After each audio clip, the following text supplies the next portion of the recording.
Hello everyone and welcome back to our channel. In today's video, I'll show you how you can turn on your messages on Google Business Profile. Let's get started. Open up your browser and then in the search bar, search for business.google.com. So once you're inside here, log into your account, and once logged in, you will then be able to find all the business you manage. So click on the business where you would like to turn on the messages. Click onto it and this page is gonna open up in your screen. Once you open the screen, you will then be able to find an option that says add a chat right over here. Go ahead and simply tap onto it. As you can see, it will take you to the contact page where the chat is available. Inside here, you will then be able to find two options. You can even add your text message or WhatsApp.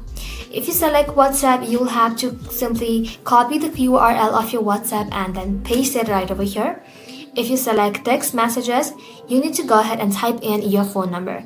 Once you've done that, go ahead and simply tap on save, and once you save it, your customer can now start a WhatsApp chat or text with you directly from Google Search or Maps. And that's it. Thank you all for watching. If this video was helpful, don't forget to like and sub, and I'll see you in the next one.